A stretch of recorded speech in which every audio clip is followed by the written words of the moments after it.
Hey, it's me! I'm back for a super chilled, chatty video in my chatty video chair. The last time I did one of these, it was about how I'm having an identity crisis with which book genre is my favourite book genre. And I hadn't done a kind of chatty video before, I don't think, where we just literally discuss a topic. And you guys all said you really enjoyed it in the comments. So I thought, let's do another one. So I've got myself set up, I've got some books next to me to discuss in relation to this topic, but I thought, given that it's February, which is the month of romance, excuse me whilst I cringe at the notion of Valentine's Day, but that's fine. Anyway, that therefore inspired me to have a chat about sex in literature. This is something I have spoken about years and years ago on my blog, and I can't remember what I discussed in it. Probably should have looked at that blog post prior to filming this video so I had some sort of an idea as to what my previous thoughts were on this kind of thing, but I didn't do that, so let's dive in and have just a kind of unplanned chat about sex in literature. So to start with, I felt personally that the sex education I received in school was fairly shit. It did not cover nearly as much as I wanted to learn, but it also did it way too early. We had sex ed, I think we first had like the puberty sex ed. I don't know why I did that, it was about puberty, when we were in year 5 or 6, so that's about 9, 10, 11-ish. And that was basically, this is what boys have, this is what girls have, this is how you sweat, this is how puberty hits you, this is what hair you're going to grow and things like that. First off, thinking back to it, it was very much a division of girls and boys, and there was no consideration of the fact that at the age that we were, some people might not feel comfortable within that gender specification and might have more questions about that kind of thing than we were covering within these sex ed lessons. So from what I remember, there was never really a nod towards anything if anyone wanted to talk about the idea that they felt like they might be trans, or they wanted to talk more about the fact that they didn't feel like their body was doing the correct things, or that they didn't want those things to happen to their body. There was never really those kind of conversations. So that is a whole different conversation, I feel, and I don't know now what sex education does within those kind of lessons. I'd like to think they cover it a little bit more, because I think that would really help some people that are sat there thinking, I really want to know more about this, but I don't know how to ask. So that was the first stage. Then we had lessons in year 8. Year 8 is 12, I think, and these were so poor. I remember we were split into 2 groups in the class, so probably about 15 kids in each group. We were still in the same classroom, and they gave both of us one model of a penis. So there was 2 models, 2 groups. And when I say a model, I mean like a fake penis model. I don't mean like a nude model had come in. That would be weird. Anyway, and they then handed us all condoms and made us put the condoms on the penis and showed us how to do it. Except the confident popular girls were instantly just like, no, I'll do it, I know. And like they just took it off anyone else and just took everyone's condoms pretty much and just did it. And at that point, I was kind of like not really sure what was happening. I didn't know what I was interested in, I didn't know what to ask. In my head it was all something very far away that I didn't need to worry about at the moment, and I just felt very naive to it and like I didn't really understand it because I was 12. It was very strange. So I never got to put the condom on the fake penis. What a sad rite of passage I missed out on there. So basically that is all I remember from year 8, which was really poor. And then we never had it again. We didn't, you know, the legal age to have sex in the UK is 16. We didn't have sex ed at 16. It's not like they suddenly thought, huh, maybe we should show them again how to put a condom on. It was literally down to looking in books or going on the internet. It was not an easy thing to learn within school where it should be made easy. All of this is leading towards the book that I'm holding in my hand, because this is about sex and literature, not sex education. As a side note, I would really like to be a sex ed teacher because of how bad the experience I had with it was, and I just find all of that kind of thing absolutely fascinating. So, as a child, I definitely felt like I had questions. I didn't feel confident at that point to speak to my mum. Now I'm at a point where me and my mum can easily have conversations about this kind of thing, but at 12, 13, I just wasn't at that stage. So when I came across Before I Die by Jenny Downham, I didn't go into it thinking this was going to be a heavily sexualized book, and it wasn't, but I went into it thinking I think I knew there was going to be a bit towards sex. Yes, this is about a young girl who has cancer and she has a list of things she wants to do before she dies. And on the back it says she's made a list, 10 things she wants to do before she dies. Number 1 is sex, starting tonight. So I knew this was going to be about sex, and I would imagine my mum bought this for me, so I suppose this was kind of a way of me having a different type of an education about it. I had a lot of other books at the time as well for the correct age for me to talk about that kind of thing too, so I would read about it and learn that way, as well as having conversations where my tiny 12-year-old brain wasn't cringing internally. But I remember this had one page dedicated to the moment this girl loses her virginity, and I specifically remember the mention of the condom and the process of it, and it felt very real and very genuine to me reading it. Obviously at that age I didn't have a clue what to expect from the whole process, and it was just kind of this weird thing that I didn't understand and didn't need to know about at that point because I was 12. But this book completely opened my eyes, I suppose, to what sex was through this character's perspective.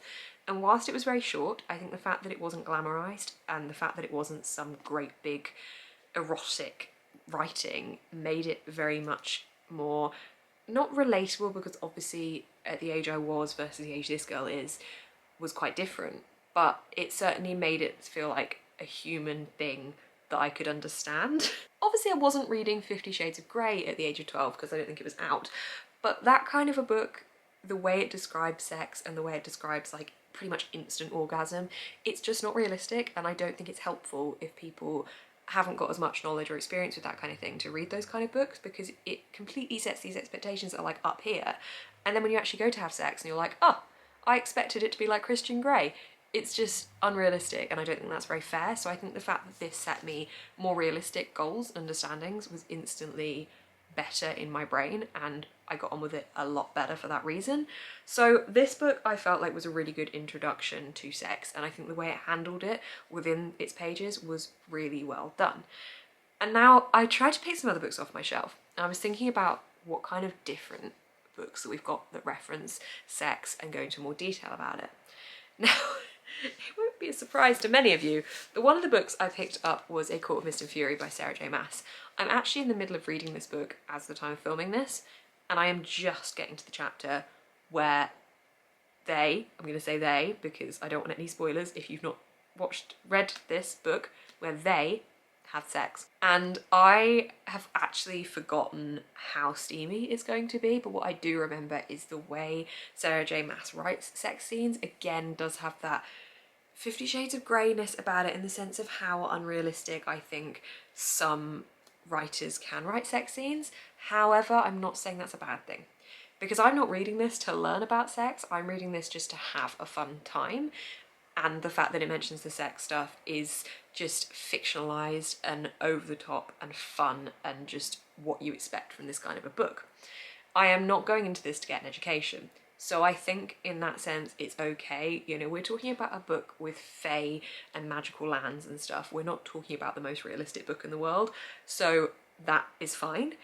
I think it's more of an issue if you go into it thinking this is what sex is going to be like. So I think it's about setting your expectations correctly when you read sex and literature, because these are fun, but absolutely not realistic in the way, the ease of which it happens, the agileness, the chemical reactions happening in your body and stuff.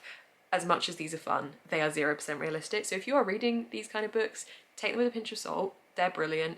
The way they write sex is totally escapist type of sex, but don't expect that from your own experiences, is what I would say about how sex is done in Sarah J Maas literature. From that kind of book, we've then moving on to contemporary fiction. So I have got Get a Life, Chloe Brown here, which is an interesting one that I want to discuss because I read this one recently and I didn't realise this one was going to be particularly descriptive with the sex. I didn't really have much of a knowledge of what this was going to be about, other than the fact that Chloe Brown has set herself a list to get a life.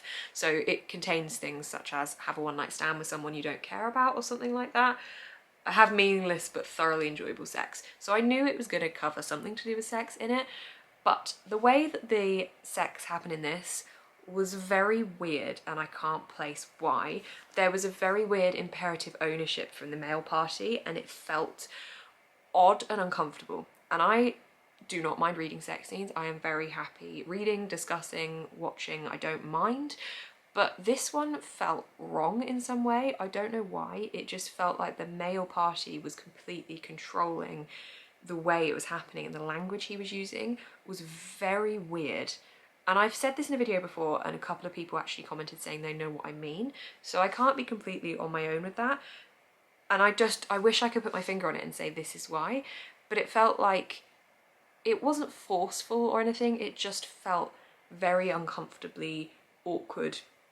And I don't feel like that normally with things. I'm not prudy, I don't feel awkward with sex scenes, but yet the way the main character transformed their attitude within this book, you saw one side of him as he was in his normal day-to-day life, and then as soon as it came to more the bedroom related things, he just suddenly transformed into this guy that was very controlling, very imperative, telling her what to do. And I'm not saying that's a bad thing, because obviously that's some things that people will enjoy. It just felt like it was such a switch that it felt like it was almost a different character. I don't know, I can't place it, but this one's a contemporary, and I wanted to put this on here because obviously Sarah J Maas fantasy, and Before I Die is more of a, well, I don't really know what kind of genre we're going to class that as. I suppose it is a contemporary as well, but it's following a very different type of story. Although both have a list containing them with sex on it, so I don't know. Damn, my memory card's about to fill up. Okay, hold on. Okay, crisis averted, although I think now my battery's going to die. Anyway, so the last book that I wanted to talk about in terms of sex in literature is one that I'm reading at the moment, and that is Wonderland by Juno Dawson. I don't have a copy, so here's a picture of it. But this is a really fantastic book. It covers so many different topics, so I wouldn't go into this lightly. There's trigger warnings at the front of the book that I can't remember every single one off the top of my head because I've not finished it yet, so I don't want to say these are all of them in case I've missed one, but the ones I can think of is heavy drug use. There's a lot of references to sex. There's also date rape references as well, and there's also suicide talk too. I don't know if I've missed anything off there, but it is dealing with a lot, and we're going to ignore all the other stuff because obviously we're talking about sex in literature. But this generally feels like a very weirdly erotic book, if that makes sense. It's not an erotic fiction in any way, but it feels like the characters are oozing passion off of them, which I kind of love. They're very being within the setting of the party, which is Wonderland. This is an Alice in Wonderland retelling. Wonderland is a party, and when they're all at this party, it feels like it has a little bit of an orgy-esque vibe to it, even though that isn't what it is. It's kind of a weird, trippy experience where they're all taking drugs and they're encouraged to just explore their bodies and other people's bodies, and it's very much clear that it's made clear with consent. And this whole experience of following this character through this book is so interesting because you're seeing all these different types of characters that are all based off Alice in Wonderland characters, but in a modern teenage or young adult setting. And that is different, and I'm really enjoying it. Our main character Alice is also a trans girl, so she is very much aware of herself in a different way, and as we're following her narration, we see that fear come from her when she wants to be more intimate with somebody, that she has to explain to them that she's trans, because for her she wanted it to be a secret and she didn't want people to know about it, but it turns out a couple of people do know and things like that.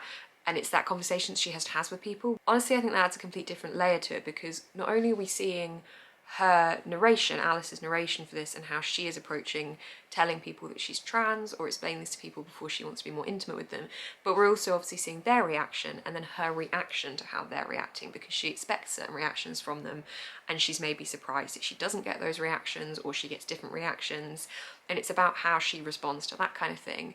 But also I think ultimately this book is about many, many things, but partially about how we feel pleasure as well. That's how I take from it. Obviously a lot of other things that are a lot darker and things as well, but I'm finding that aspect of it very interesting because Alice is somebody that's quite honest and open about her feelings and about what she wants and about the kind of passions and pleasure she does want, and she doesn't hide that. And I think Juno Dawson's written that so brilliantly from a perspective of just somebody that is there to not bullshit around. She knows what she wants, she's telling people what she wants. She's written a really brilliant, strong female lead that I think hopefully would be quite inspirational to people in the way that she is so sure of herself. She isn't shy and timid, she is just confident, and sure, she has her shy moments and she has her reserved moments, but she doesn't conform to what I think an older society would have placed the expectation of women in these kind of environments on. Obviously, when we look back at lit way further ago, we are seeing a very different society from what women and men are expected to do, and the way that women are expected to please men. And I think it's refreshing now, even though we know that it's not that case anymore and that both women and men can get pleasure. It doesn't just have to be a man thing. I hate the notion that men are the ones that always want the sex and women don't, and it's like women can withhold sex and men are just desperate for it. I hate those stereotypes because I just don't think that's true anymore. And I think that Juno Dawson captures that brilliantly, and honestly this could be a favourite book of mine. I've got 30 pages left, so I'll let you know when I finish it, but I had to mention that one as well. So those are a couple of the books that I wanted to chat about. I think it's just so interesting. There is a fly! No, don't interrupt me when I'm saying something's interesting.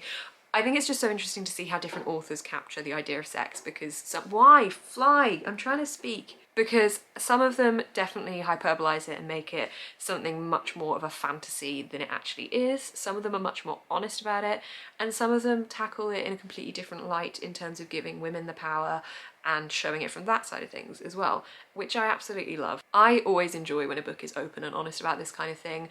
I enjoy it when it doesn't beat around the bush, excuse the pun, and it uses proper terminology for things, and it doesn't shy away and cringe from specific bits of language in relation to sex. My biggest bugbear is when people call genitals the wrong things. Like, for example, a mini or a hoo-ha. I just can't. I like vulva, vagina, penis. I'll go down, like, I don't mind if books reference cock or dick and things like that, but I just hate like mini and hoo-ha and things. It's just silly. So I respect it greatly when books do that kind of things as well. Why? My battery is now flashing at me. It doesn't want me to film this video. Hang on, I'm going to change that. Okay, that angle has probably changed, but sorry. I'm back with a full charge battery. I don't even know what I was saying now. Sorry. Oh, I know. I was talking about language used, and I was rushing what I was saying because I could see the battery flashing.